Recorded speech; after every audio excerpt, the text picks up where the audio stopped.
Hey, homeschoolers. Are you overwhelmed by options as I have been in my homeschooling years?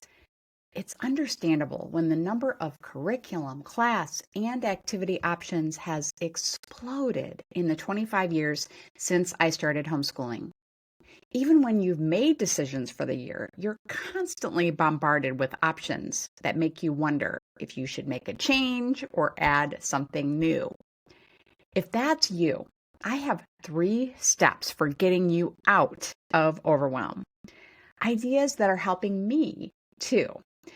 But first, if you're looking for a reading program, you'll appreciate my sponsor, Reading Eggs.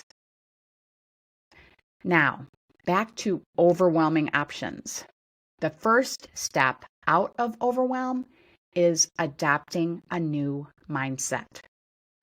I read an article recently written by Oliver Berkman, and he recommended in this overwhelming option world that we live in to begin thinking of our options as a river, not a bucket.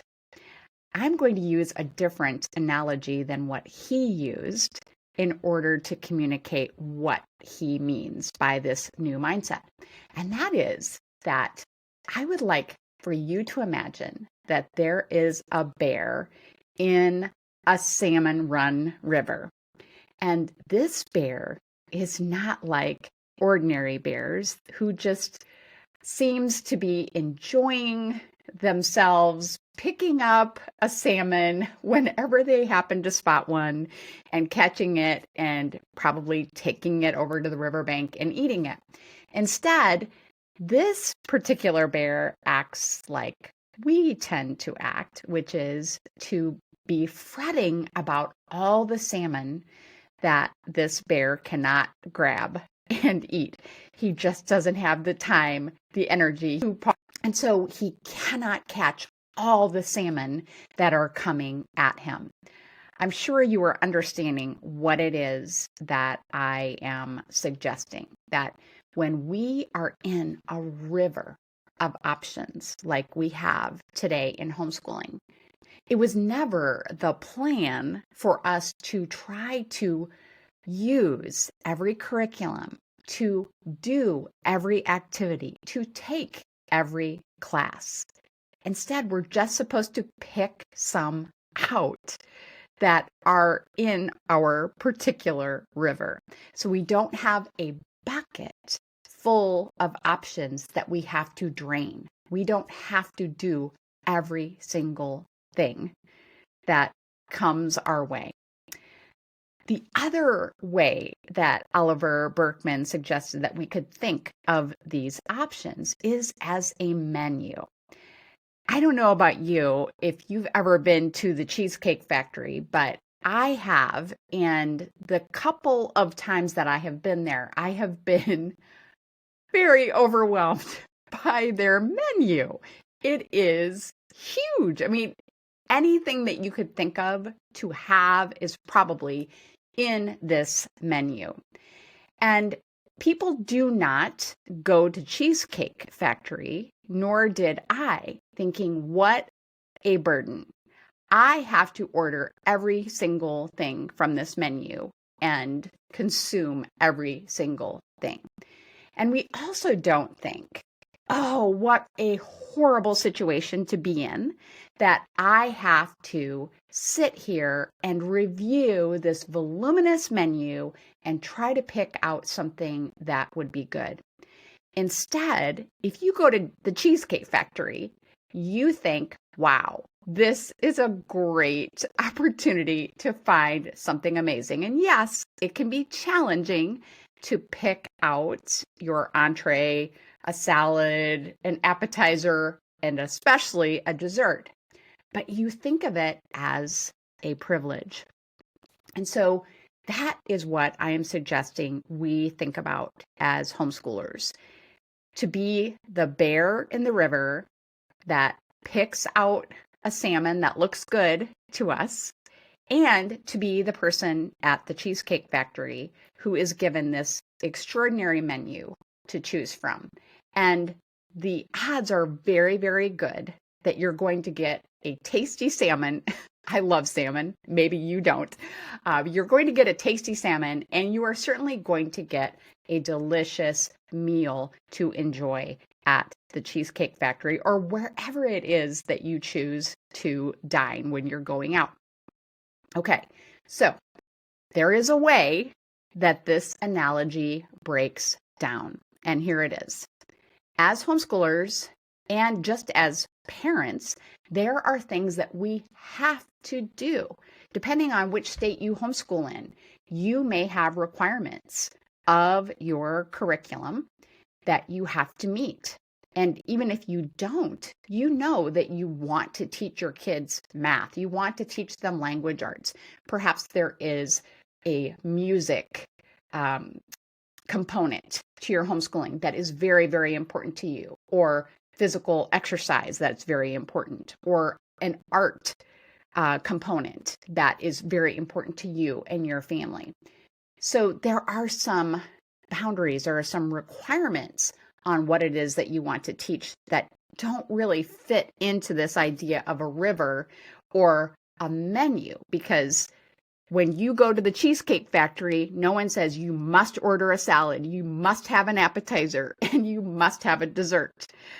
So we do have that, though, as homeschoolers. So how can we manage those requirements? I'm going to give you what I think is a solution to that in just a moment. But first, I want to encourage you as you consider a different type of mindset from being overwhelmed to being blessed by the opportunities, and that you don't have to take all of them on. I want you to consider that at the end of your homeschooling years, which I now am at, your kids will not be recalling your completed curriculum. They will not, and no one will share your completed lesson plans at your funeral. Instead, your kids and your friends and your family will recall the wonderful memories that you made together and your commitment to your family. That is what is going to be remembered. So we have to remember this. And it's very difficult, I understand, when we are so guilt prone. I am only now, I think, realizing how overcome with guilt I was during my entire parenting and homeschooling years. I just thought I had to do better. I had to do more. But I loved this analogy that Oliver Berkman used in his article, and I'm going to link up those articles for you in the show notes. But he said, no one feels guilty about not reading every book in the Library of Congress. We shouldn't either feel guilty about not doing every curriculum, not doing every subject, not doing every class, not doing every activity. It simply isn't possible. And even if it were possible, we would be miserable, and so would our kids. So I hope that that discussion and that metaphor and that way of thinking about your options will create a wonderful mindset shift for you so that you can actually just enjoy the salmon that you pluck out of the river, enjoy the option that you choose from your menu, enjoy the books that you do read, even though it's not all of the books that you could possibly read. Okay, so the second step after changing your mindset is to establish a good routine. And this is particularly important for those must-do tasks that don't fit into the metaphor that I was just sharing. How do you get your math done, your English studies done? How do you get your music practice in? How do you get that science lab into your schedule? How do you get the practice of the things that are most important to you as a family, like I covered before, whether that's art or music or physical skills or something else completely. How do you make sure that those things get done, that you're making nutritious meals for your family, that you are getting exercise, that you are spending time with the Lord, that you have time for prayer, that you have time for your marriage in the midst of all the options? Because what can happen, of course, is that when we are so entranced by, let's say, the cheesecake menu, all the different cheesecakes, someone's going to have to tell me how many cheesecakes there are on the Cheesecake Factory menu. I haven't looked. But we get so entranced by all of those options, and we try to add in as many of them as we can, that we don't have time and room in our lives and in our daily routines for those must-haves, for the nutrition, if you will. So we can use a routine to make sure that we have those. Your routine should include time for chores. It should include time for your Bible study. It should include time for hobbies, all of these things that you want to have in there, and time for work. If you have a business or you work outside of your home, then your routine has to incorporate everything. So what does a routine, though, have to do with all of the options? A routine is just as good at making sure that you have time for the must-dos as it is for helping you incorporate the variety and include as many options as you can. If you are interested in hearing more about routines, I've spoken about them a lot on the podcast, but one of the most popular episodes here on the Homeschool Sanity Show is my episode on routines with Fly Lady. So I will include a link to that if you have not already listened to that. A routine is like a container for our options. It is not a schedule. It doesn't say do this from 11 to 11:30, but it does say do these things in order. And we have a general idea of how much time each of these types of activities is going to take in our day. And if we try to include too many options, it's like getting stuffed. If we try to have 5 different cheesecakes after our meal, after our meat and potatoes or pasta, then we are going to be sick. And the same thing can happen in our homeschools.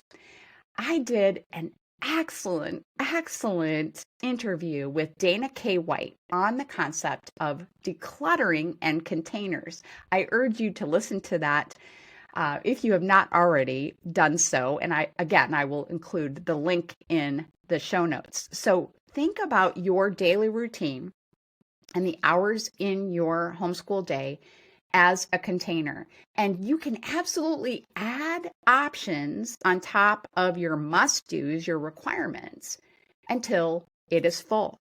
And when your routine is full for the day or for the week, then you're going to have to put those options aside, those that you haven't chosen.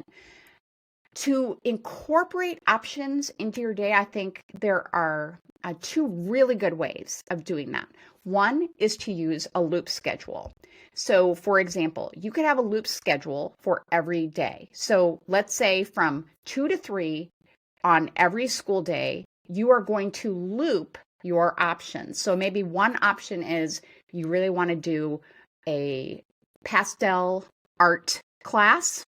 And so, but you're not going to do it every single day. Okay. You want to do a pastel art class and you want to do a computer coding course. Maybe you purchased a course. It has a video that goes along with it. So you want to do that. And then maybe you also want to make sure that you are exercising. So maybe you're going to walk with your kids or you're going to do an exercise video, but you don't need to do it necessarily every day.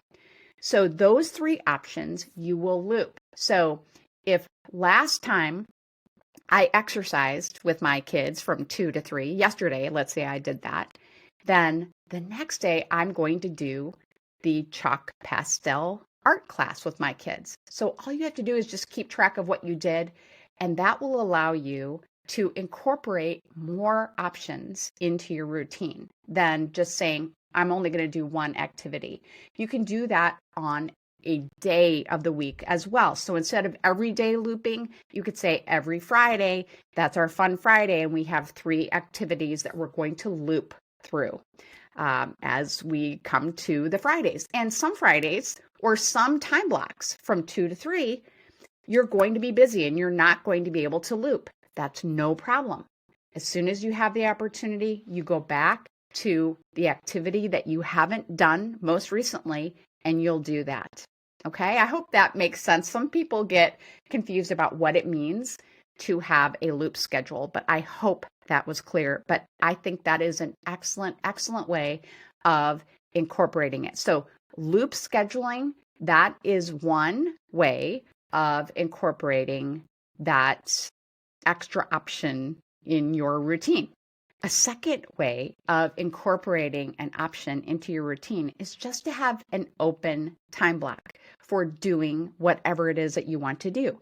If you lean more toward an unschooling approach to homeschooling, then leave a time block open for you to just jump in and try any of the options that seem really appealing in the moment or that your kids are really interested in diving into. Okay, so that is routine. That is step number 2 after you change your mindset about overwhelming options. The third step is to take the menu away until you're hungry again. Or going back to the river option, don't get into the river if you're not hungry. Or let's talk about the Library of Congress.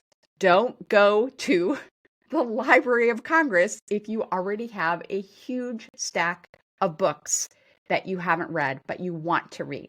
Okay. That is, I think, one of the most challenging parts of having overwhelming options. So let me give you an example from my own homeschooling experience. Early on in my homeschooling, I belonged to our local homeschool support group. I did all the years that I was homeschooling. But in the early years, they would send out a print newsletter with all the options for activities and classes that our homeschoolers here in our local area had the possibility of participating in. That newsletter was 75 single space pages long. And I wanted to do everything. I loved all of it. I wanted to do chess club and swim lessons and bowling. And I wanted to go on all the field trips. They all sounded amazing. And I would take that 75-page newsletter and I would go over it in detail and I would make decisions about what I was going to do, given my capacity, which wasn't very much having 6 kids, especially young kids. So I would make the decision. I would feel like, okay, I've chosen my options from the menu and I can handle what I have ordered. But then the problem began when the very next month, the newsletter would arrive again.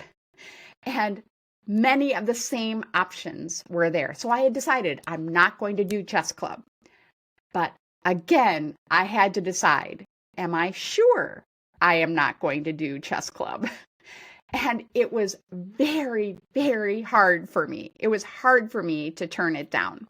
So what I did was I stopped reading the newsletter. And I'm very sorry to the woman, the lovely lady who runs our homeschool support group still. I'm sorry, I didn't read it because I was overwhelmed. And so what I did was I told my homeschooling friends, I said, hey, if there's anything amazing in that newsletter that I absolutely have to do with my kids, would you just tell me? Because I can't take it. I'm freaking out because I cannot handle looking at all the options. And I am the same way when it comes to clothing. I have talked about over shopping on a previous episode. I will link that up for you as well, because I think it relates very much to curriculum purchases. And once I have my purchases made for the new season, the new quarter that is coming up with respect to clothes, Then I get rid of all of the sales email, and I'm not watching the clothing videos that I was watching when I was looking for something to purchase to fill up my capsule wardrobe for the season. So here's how this relates to you. Once you have made a decision, this is the curriculum I'm going to use. These are the activities that we are going to do. Now, you might have to be open for field trips and spontaneous things. I don't think there's anything wrong with that. And so I would keep that information coming in. But I would at least put a pause on curriculum email, and I wouldn't be engaging with even accounts on Instagram. If there's a video all about this fabulous new math curriculum and you've already made a decision about your math curriculum for the year, I wouldn't watch it. Because if you do, you're going to question yourself and you're going to feel overwhelmed. Wait to engage with that type of content. So resubscribe or unfilter that content that you have turned off for the moment. When you are ready to look for new curriculum, when you are ready to look for new activities, and you're going to feel so much more confident, less stressed, less distracted. Because the fact is, if what you are doing is working, it really isn't worth the time and the money that it requires to find something that is just a little bit better than what you currently are using. As long as you are satisfied, that fear of missing out can really lead us astray. So unless something really isn't working, or you really hate the activity that you have signed up for or the class that you signed up for, I would not go into the restaurant and look at the menu. Again, I would not get into the river looking for a better salmon. And I hope that makes sense. I think you will feel so much more confident, less distracted, and you'll just be happier. In my opinion, it just isn't worth the effort that it requires and the distraction that comes along with it in order to increase your quality of homeschooling by a percentage point or two, if that makes sense. I believe that if you will work on your mindset, you will have a mindset shift like we talked about before, thinking of your options like a river or a menu or like a library. And if you will establish a routine to take care of your must-dos and also make a place in your container, in your schedule container, for those things that you want to take on as options to whatever limits you have. And then if you will stop looking at all of the options, stop seriously searching them out and considering them, as long as you are satisfied with what you currently have in place, I believe you will experience much less option overwhelm. You can find a link to my sponsor, Reading Eggs, and also the show notes and all those podcast episodes that I mentioned, plus the articles at homeschoolsanity.com/options overwhelm. Have a happy homeschool week.